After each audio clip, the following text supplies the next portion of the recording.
The volcanic rocks crunched under David's boots as he checked the thermal readings near the lava pools. He had walked this path dozens of times in the past 3 months, always finding the same data, always recording the same temperatures. The research outpost needed these surveys, even if they were boring. Something glinted between two black stones ahead.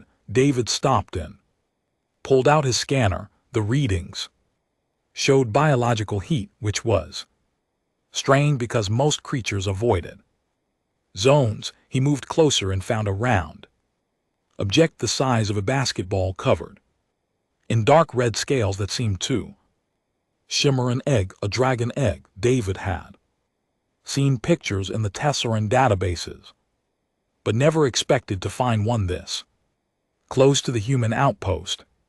The egg sat alone in a small depression, no parent in sight. He knew dragon mothers never left their eggs unless something was very wrong. The egg cracked. David froze. He should have backed away immediately. Protocol said to observe from a distance and call the science team, but the crack widened and a small sound came from inside, something between a squeak and a chirp that a tiny snout pushed through the shell. Then a head emerged, crimson red with golden eyes that blinked against the bright sunlight. The hatchling was barely bigger than his hand, with wings folded against its body like wet paper. Those golden eyes locked onto David's face.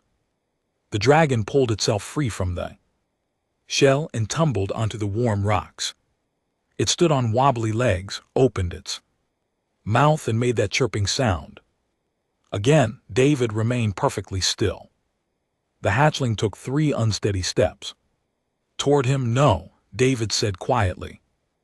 "I'm not your mother. You need to stay here and wait." The hatchling tilted its head at the sound of his voice. It chirped again and took another step. David backed away slowly. The dragon followed, matching his pace. "This is bad," David muttered. He turned and walked faster toward the outpost.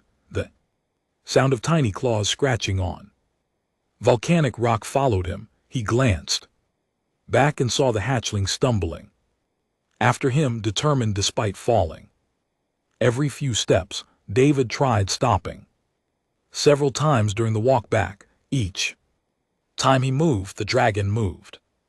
Each time he stood still, it caught up and sat his feet, looking up at him with those bright golden eyes. That'll be why.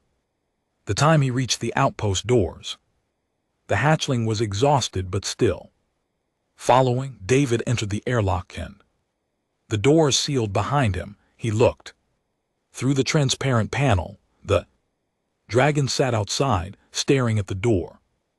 "Dr. Tanaka," David called through his communication device. "We have a situation." 20 minutes later, 3 researchers stood in the observation room watching the small dragon through the cameras. It had not moved from the door. "You let him print on you," Dr. Tanaka said. Her voice was flat and disappointed. "The first rule of xenobiology fieldwork: never be the first thing a hatchling sees." "I didn't plan this," David said. "The egg was alone. It hatched while I was examining it. The damage is done." Tanaka crossed her arms. "Tesseran dragons bond for life. That creature thinks you're its parent now." Owen Banks, the security officer, leaned against the wall. "So we relocate it, take it far from the outpost and leave it near adult dragons." "It will die," said Riss, the Tesseran liaison. The insectoid aliens translation device made clicking sounds. Before the words came through, a bonded hatchling separated from its chosen one cannot survive. It will refuse food. It will not accept another. David stared at the small dragon on the screen. It had curled into a ball, but its eyes remained fixed on the door. There must be something we can do, he said. Yes, Riss replied, accept the bond or watch it die. There is no middle path. Tanaka shook her head. Absolutely not. We cannot allow personnel to form attachments with apex predators. Those things grow to 12 feet tall. They breathe fire. One mistake and people die. It's the size of a cat, David argued. For now, Tanaka said, in 6 months it will be large enough to kill you by accident. In a year it could destroy this entire outpost if it becomes aggressive. Owen pushed off from the wall. I'll handle the relocation. We'll sedate it and take it to the northern territories where the wild dragons nest. David felt something tight in his chest. He had only known this creature for a few hours, but the thought of it dying alone made him feel sick. Give me one night, he said. Let me research this properly. If there's no safe option, we'll do the relocation tomorrow. Tanaka studied his face for a long moment. One night it stays outside. Do not open that door. The researchers left. David remained in the observation room watching the dragon. It had not moved. As evening came and the temperature dropped, he saw it shivering. David went to his quarters and tried to focus on research files. The database had records of only 3 human-dragon bonds in Tesseran history. All 3 had ended the same way. When the human died, the dragon died within days. When a dragon was killed, its bonded human fell into a decline that nothing could cure but a life bond, permanent and absolute. His door chimed. Owen stood in the hallway holding a thermal blanket.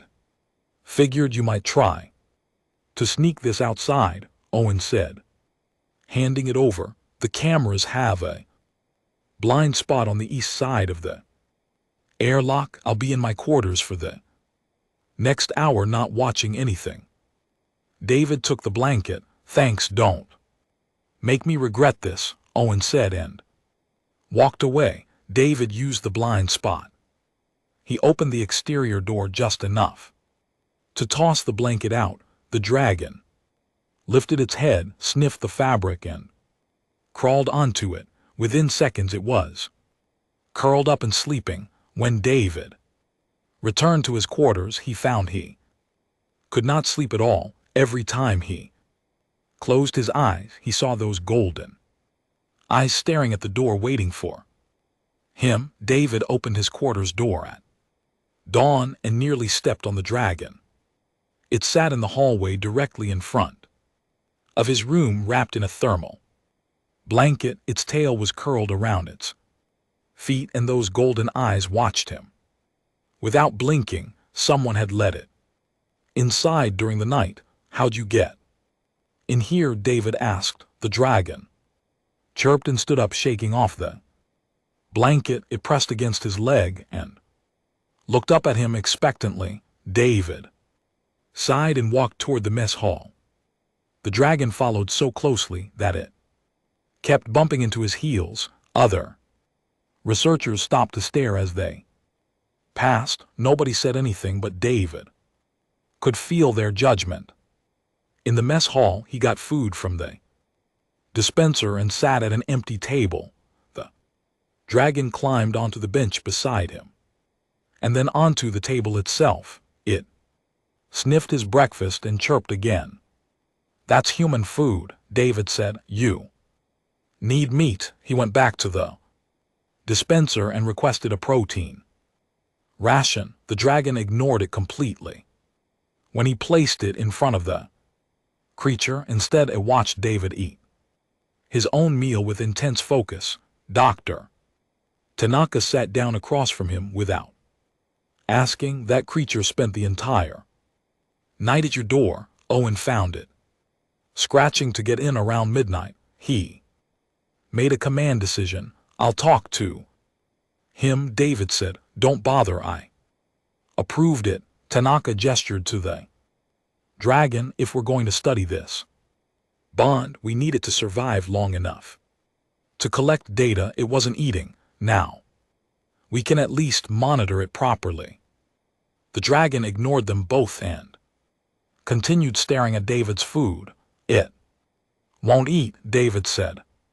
I've tried 3 different proteins. Try hand feeding it, Tanaka suggested. Some species won't accept food unless it comes from their bonded partner. David picked up a piece of the protein ration.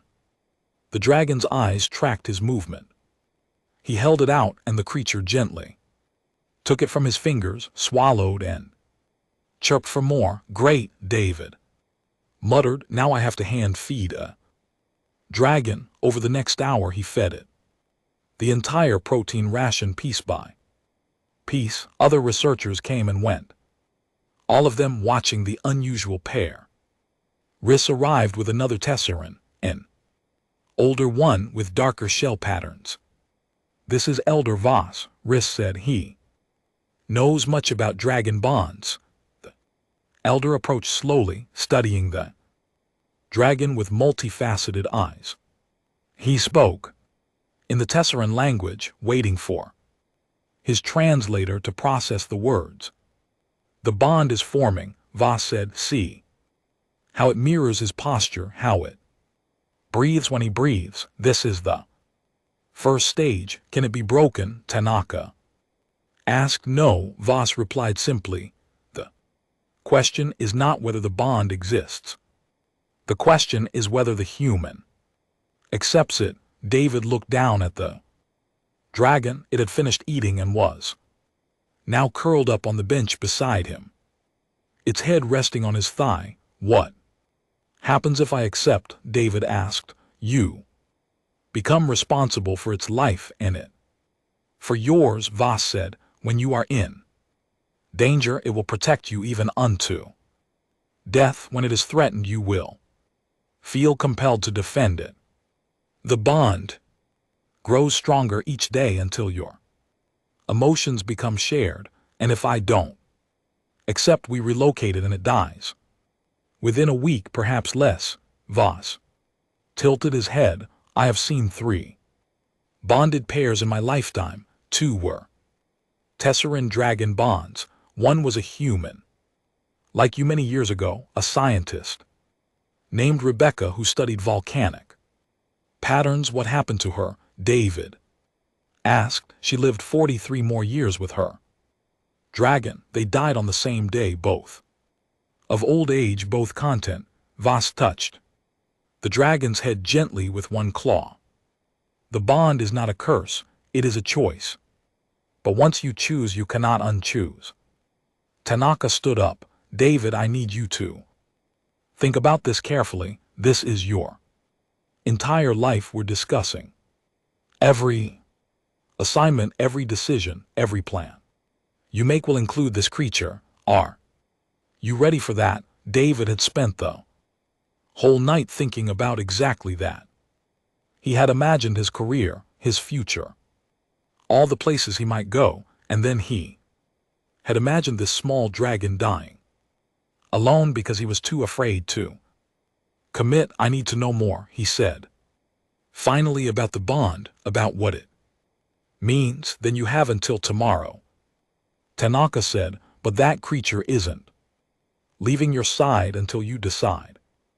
Look, David glanced under the table. The dragon had moved from the bench and was now curled completely around his feet, its warm body making a circle that enclosed both his boots. It was fast asleep that he tried to move his foot. The dragon's eyes opened instantly and it chittered in distress. It has chosen its home, Voss said quietly. Your feet are its territory now. This is the sign.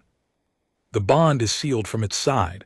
Only your acceptance remains. David spent the rest of the day in the research library with a dragon attached to his feet. He could walk if he shuffled slowly, and the creature would wake up and follow, but the moment he stopped moving it would curl up on his boots again. That he read everything available about dragon bonds.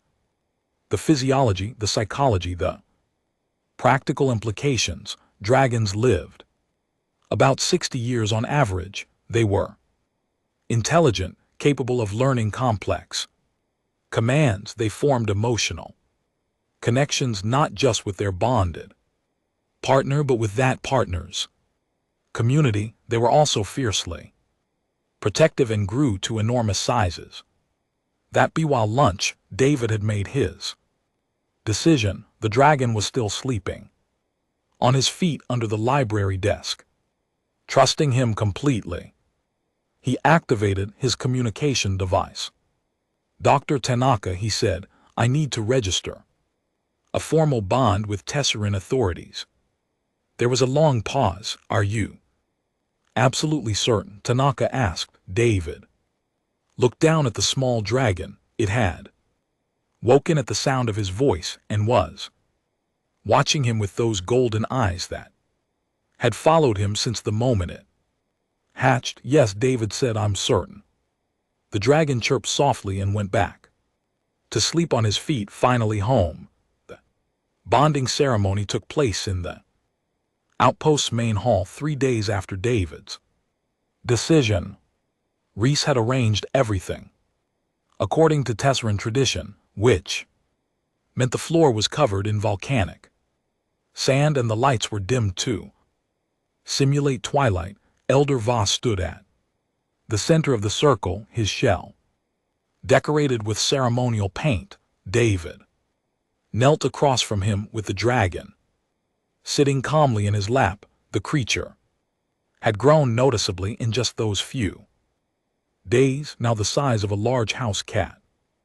"What name have you chosen?" Voss asked in Tesseran, the translator converting his words. "Ash," David replied, "because of where I found him." Voss nodded approvingly. "Ash, born of fire, bonded to David, born of earth. Let the joining be witnessed." The ceremony was simple. Voss spoke words in ancient Tesseran that the translator couldn't process. He marked David's forehead with red clay and touched Ash's scales with the same substance. Then he joined their hands together, David's palm against Ash's small clawed foot. David felt something shift in his chest. It was like a door opening that he hadn't known was closed. Suddenly he could sense Ash's emotions: contentment, security, belonging. The dragon looked up at him and chirped, and David understood it wasn't just a sound. It was communication. "Safe home. Together, the bond is complete," Voss declared. "Let no one separate what fire has joined." The watching researchers applauded politely. Dr. Tanaka stood to the side with her tablet recording everything. Owen gave David a small nod. That might have been approval or resignation. After the ceremony, Reese approached with a thick document reader. "You must understand the legal implications," Reese said. "On Tessera, bonded pairs have special status. You cannot be assigned missions without Ash. He cannot be removed from your custody. If either of you commit a crime, both are held responsible." "What about when he grows larger?" David asked. "The outpost isn't designed for a 12-foot dragon." "That is your problem to solve," Reese said, but not unkindly. "Most bonded pairs build homes in the volcanic regions where dragons are comfortable. You have time to plan." David signed the documents. With each signature he felt the weight of his decision settling on his shoulders. This wasn't just a pet or a research subject. This was a permanent partner for the rest of his life. Ash seemed to sense his anxiety. The dragon climbed from his lap to his shoulder and pressed a warm snout against David's. cheek. The gesture was so clearly affectionate that David couldn't help but smile. "We'll figure out," he said. Quietly, the first week of official bonding was challenging. Ash refused to let David out of sight. When David worked in the lab, Ash sat on the counter and watched. When David showered, Ash waited outside the door and cried until he emerged. At night, Ash slept curled around David's feet, under the blankets, generating so much heat that David had to turn off his room's climate control. But there were surprising benefits too, Ash learned quickly. Within days he understood basic commands: seat, stay, come here. He could open doors by himself using his claws. He recognized different researchers by sight and smell and responded differently to each one. Playful with Owen, cautious around Tanaka, friendly toward Reese. The real revelation came during David's field work. 2 weeks after the ceremony, David returned to the thermal vents to collect samples. Ash followed close behind, no longer stumbling but moving with confident grace. His wings had grown stronger and he could glide short distances. David knelt to examine a mineral deposit when Ash suddenly hissed and jumped between him and the rocks. The dragon scales bristled and smoke curled from his nostrils. "What's wrong?" David asked. Ash didn't move. David carefully looked around the rocks and saw it, a crystal scorpion, its translucent body nearly invisible against the volcanic glass. The creature's tail was raised, dripping with venom that could paralyze a human. In seconds, Ash launched himself at the scorpion before David could react.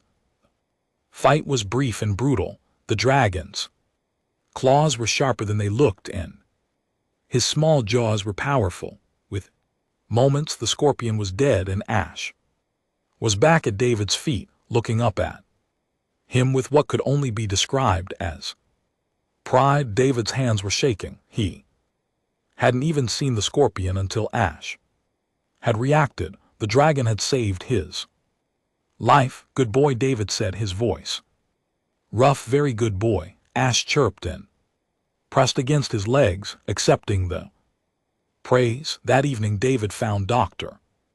Tanaka in her office reviewing data. "The bond isn't just emotional," he said, sitting down without invitation. "Ash can sense danger before I can." His reaction time saved me from a crystal scorpion today. Tanaka looked up from her tablet.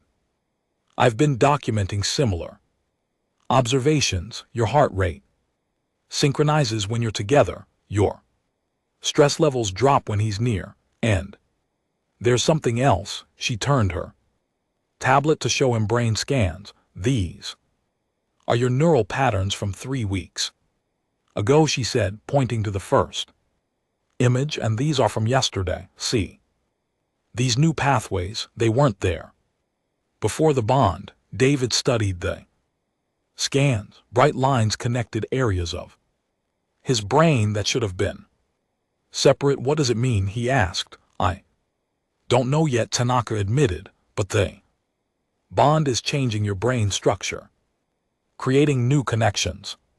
It's possible you're developing a form of shared consciousness with Ash, not telepathy exactly, but something close."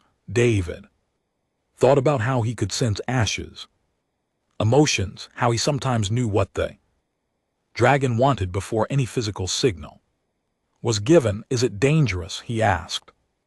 "Unknown," Tanaka said. "You're only the 4th human to ever bond with a Tesseran dragon. The data is limited, but so far all signs point to a symbiotic relationship. You're adapting to each other on a neurological level."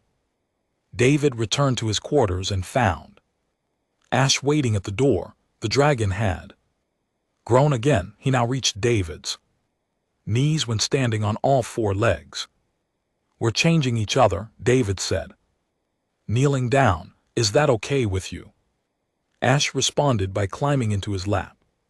And rumbling deep in his chest, it was.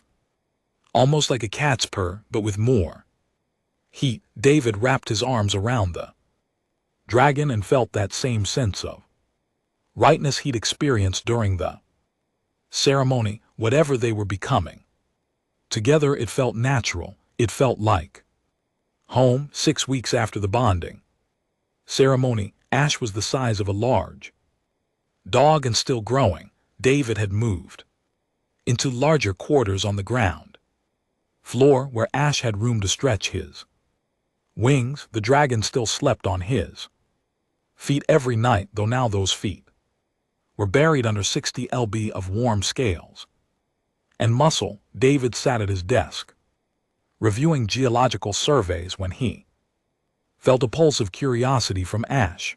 The dragon was investigating a puzzle box that Owen had brought as a gift.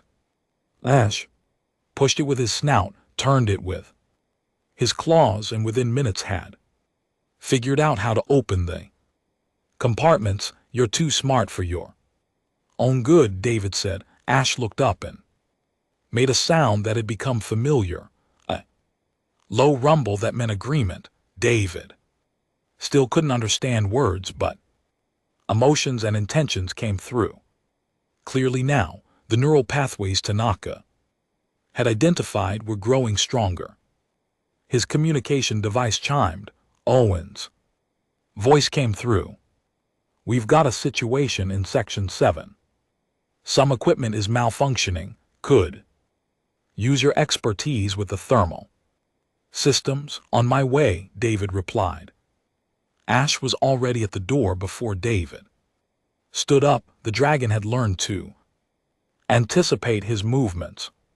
They walked through the outpost together, researchers stepping aside to let them pass. Most people had grown used to seeing them together, though newcomers still stared. Section 7 housed the geothermal generators that powered the outpost. David found Owen standing near a control panel that was displaying error codes. Temperature sensors are going crazy, Owen said, reading spikes. That shouldn't be possible, but the backup systems aren't showing anything unusual. David checked the readings.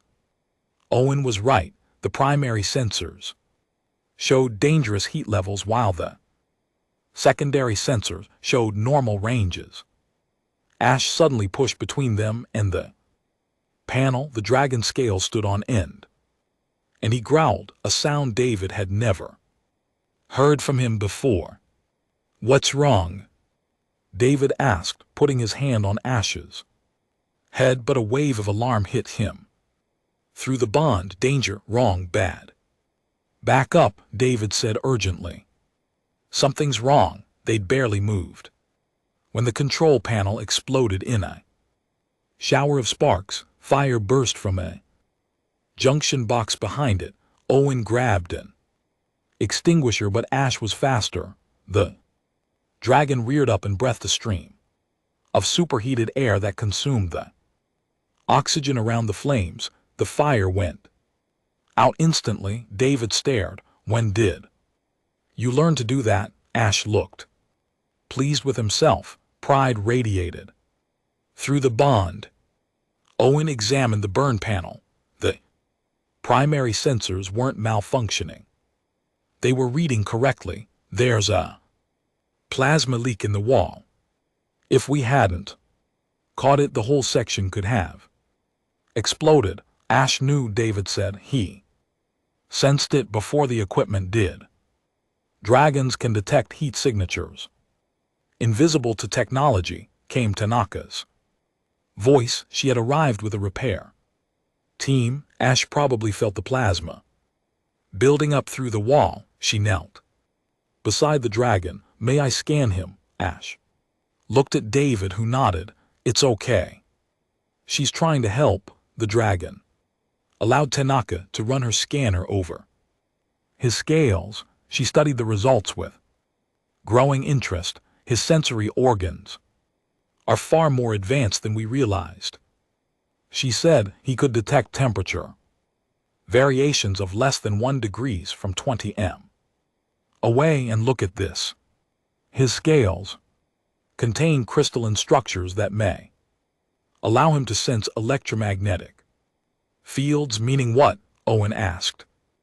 Meaning he's not just a companion, he's a living sensor array. Tanaka looked at David. With training he could detect equipment failures, geological instabilities, even medical emergencies. By sensing body temperature changes, David felt a flutter of anxiety from Ash. The dragon pressed against his legs, uncomfortable with all the attention. He's not a tool, David said firmly. He's my partner. I know that, Tanaka said, but partnerships go both ways. He protects you. Maybe he can help protect all of us. Over the next 2 weeks, David worked with Ash to develop the dragon's natural abilities. They discovered Ash could identify which researchers were sick before symptoms appeared. He could locate thermal leaks in the outpost systems. He could even predict seismic activity hours before the instruments registered anything. Other researchers started seeking Ash's presence during field work. The dragon's ability to sense danger made everyone safer, but Ash would only work with David present. The bond was absolute. Elder Voss visited again to observe their progress. This is unusual, the elder said, watching Ash detect a failing power coupling from across the room. Most bonded dragons are protective, yes, but your Ash has become a guardian for your entire community. Is that because of David? Rhys asked. Perhaps, Voss replied. Humans form different bonds than Tesserans. Your species sees community where we see individuals. Ash has learned this from David. He protects not just his bonded partner, but all who David cares about. David felt a swell of emotion from Ash, not pride this time, but something deeper, purpose. You understand, don't you? David said quietly to the dragon. This is your job now, keeping everyone safe. Ash rumbled his agreement and pressed his snout into David's hand. That night David sat in his quarters writing a report when he felt Ash suddenly stand up from his position on David's feet. The dragon walked to the window and stared out at the volcanic landscape. Unease flowed through the bond, then concern, then alarm. What is it? David asked, joining him at the window. That Ash's scales began to glow faintly, heat rising from his body. He pawed at the window and made a high-pitched sound David had never heard before. Warning. Danger soon. David activated his communication device. This is Walsh. I think we have an incoming seismic event. Ash is detecting something. Instruments show nothing, came the response from the monitoring station. Trust me on this, David said. Sound the alert. There was hesitation, then Tanaka's voice came through. Do it. Sound the alert. Everyone to emergency stations. The outpost's alarm began to wail. Researchers emerged from their quarters, confused but moving to designated safe zones. David stayed at the window with Ash, his hand on the dragon's back, feeling the tremors of anxiety running through his partner. 0.3 minutes later, the ground began to shake. Ash had been right. The first quake was gentle, barely enough to rattle the windows. The second one, 30 seconds later, knocked equipment off tables. The third one cracked the floor. Evacuate. Tanaka's voice came through every speaker in the outpost. All Personnel to the landing pad. This is not a drill. David grabbed his emergency pack and ran for the door with Ash beside him. The hallways were full of researchers moving quickly, but not panicking. They'd trained for this. Outside, the sky had turned orange. Mount Tessera, the massive volcano 15 km away, was erupting. Rivers of lava poured down its sides, and ash was beginning to fall like black snow.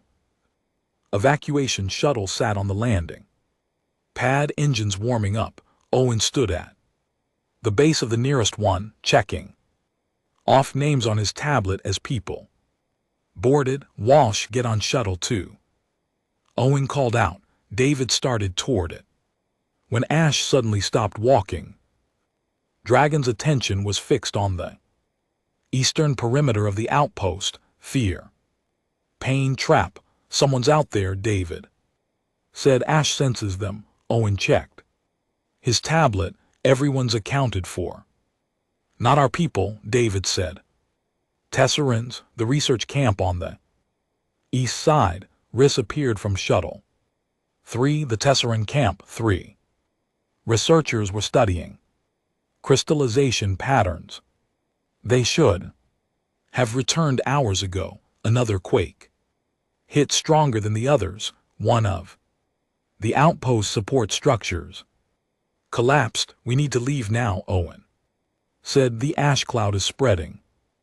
David looked at the eastern horizon. The Tesseran camp was 3 km away through rocky terrain. The ash fall was getting heavier. Nobody would survive out there without protection. Ash pushed against his legs. Want to go? Need to help? I'm going after them, David said. That's suicide, Owen replied. You'll never make it back in time. Ash can navigate through the ash. He can sense heat signatures. We can find them. Tanaka appeared at Owen's side. David, I can't let you do this. You're not letting me do anything, David said. I'm making choice. Get everyone else to safety. We'll meet you at the emergency shelter in the northern valley. He ran before anyone could stop him. Ash spread his wings and glided ahead, circling back to make sure David followed. The dragon had grown large enough now that his wingspan was impressive, nearly 3 m across. Ash fall intensified as they left the outpost behind. David pulled his respirator mask on and activated the thermal tracker in his suit, but he didn't need it. Ash was pulling him forward through the bond, showing him the safe path left around the hot spot over the rocks. Faster they moved through the darkening landscape like partners in a dance. David's feet found purchase where Ash indicated. He avoided weak ground that the dragon sensed would collapse. The bond had grown so strong that they operated as a single unit. The Tesseran research camp appeared through the ash cloud. One of the temporary structures had collapsed. David could hear clicking sounds. Tesseran speech in distress. Ash led him to a pile of fallen equipment and structural panels. 3 Tesseran researchers were trapped underneath, one of them clearly injured. Their environmental suits were damaged, and ash was getting into their breathing filters. I'm here to help, David said, activating his translator. Can you move? The weight is too much, one of them replied. We tried. Our communication devices were crushed. We could not call for aid. David examined the debris. It would take mechanical equipment to lift the panel safely. Equipment he didn't have. Then Ash stepped forward. The dragon had continued growing over the past weeks. He was now nearly as large as David, with muscles rippling under his crimson scale. The dragon positioned himself under the largest panel and pushed Upward, his legs trembled with the effort, but the panel began to rise. "Go," David said to the Tesserins. "Move." While he's lifting, two of them scrambled free. The third couldn't walk. Her leg was broken. David grabbed her and pulled her clear just as his strength gave out and the panel crashed. Back down, another massive quake struck. The ground split open 50 m away, and lava began bubbling up through the crack. "We need to move now," David said. "Can any of you walk?" "I can carry Sela," one of the Tesserins said, lifting the injured one onto his back. They ran. The ash was so thick now that David could barely see. 3 m ahead, lava flows were cutting off their original path. The temperature was rising to dangerous levels even through his protective suit. Ash took the lead, his natural resistance to heat allowing him to sense safe routes, but even the dragon was struggling now. David felt exhaustion pouring through the bond. "Keep going, almost there, together."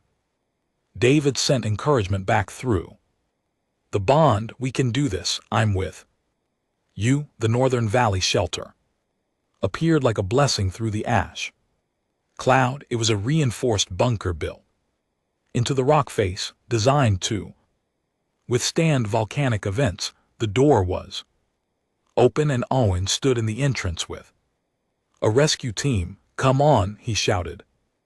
They stumbled into the shelter. The Tesserins collapsed immediately. Medical personnel rushed to help them. David fell against the wall, his lungs burning. Despite the respirator, Ash collapsed beside him, sides heaving.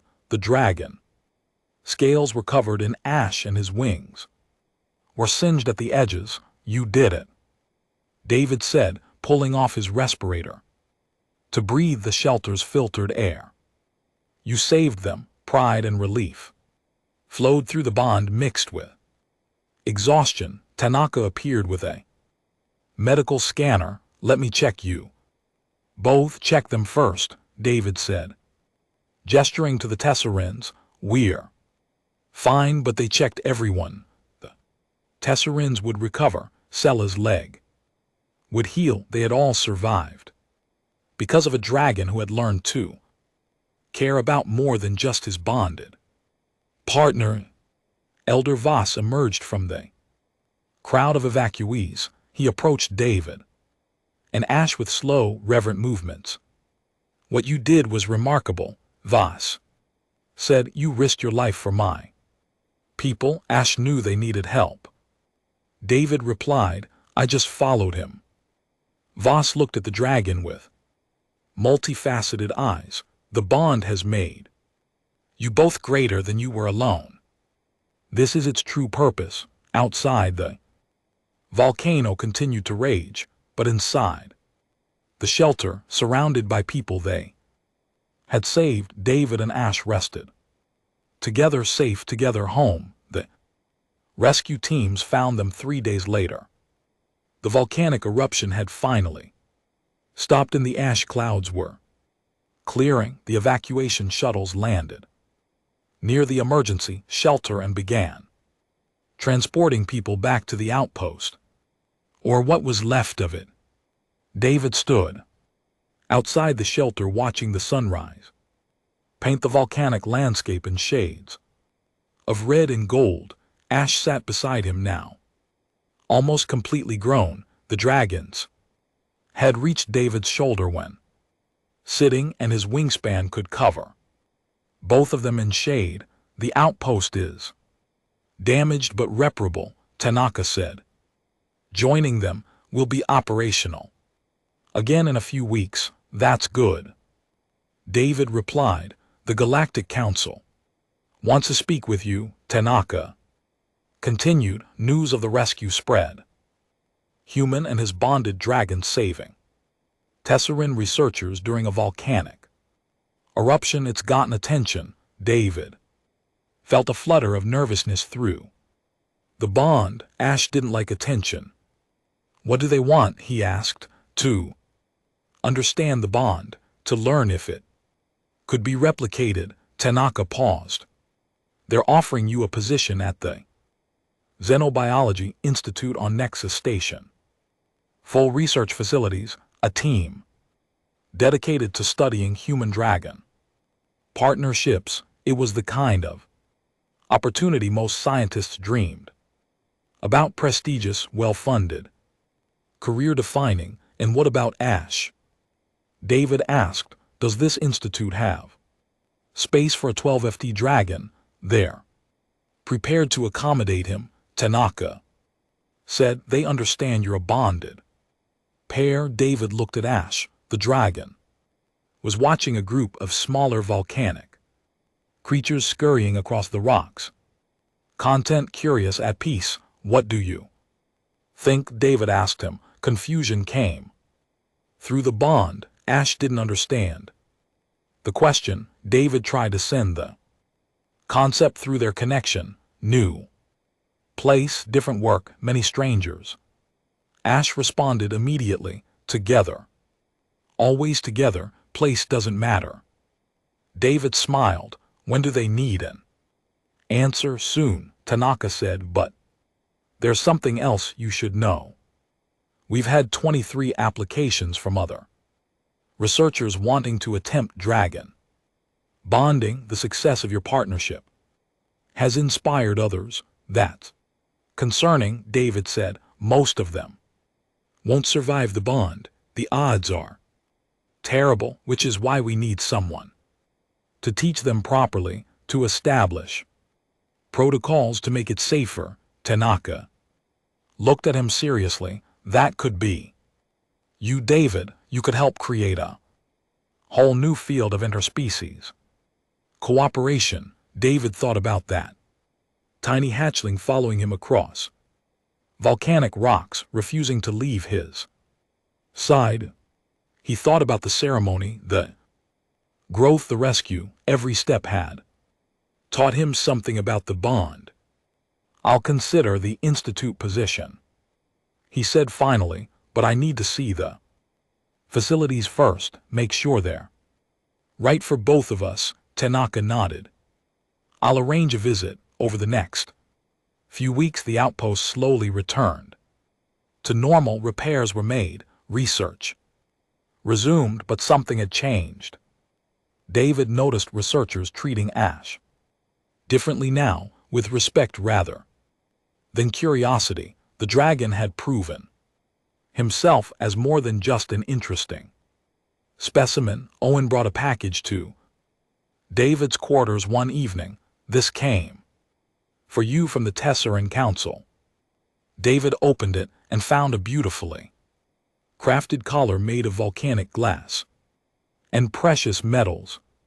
A note was attached in Tesseran script for Ash, guardian of the two peoples, with gratitude from those he saved. Ash sniffed the collar and allowed David to fasten it around his neck. The dragon looked at his reflection in the window and rumbled with approval. Riss visited the next day with Elder Voss. We have a proposal, Voss said. The Tesseran government wishes to establish a formal program for human-dragon bonding. We would like you to lead it. I thought the Galactic Institute wanted me, David said. They do, Riss replied, but we offer something different. You would work here on Tessara, helping to build bridges between our peoples, training others, studying the bond in its natural environment, and we would build you a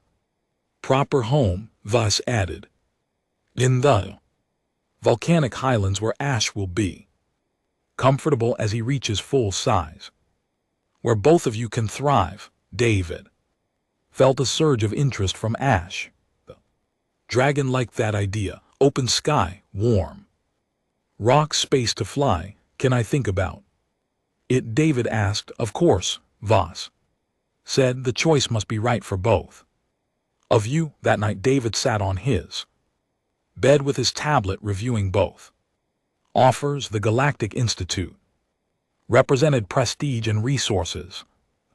Tesseran program offered purpose and belonging. Ash climbed onto the bed and rested his massive head on David's lap. The dragon was fully grown now. Magnificent and powerful, but in this moment he was just the same creature who had curled around David's feet that first day in the mess hall. David stroked the crimson scales, feeling the warmth radiating from them. "Where do you want to be?" he asked. Images flooded through the bond, not words but feelings and visions. Open volcanic plains, other dragons flying overhead. David working in a lab built into rock. Young humans learning to bond.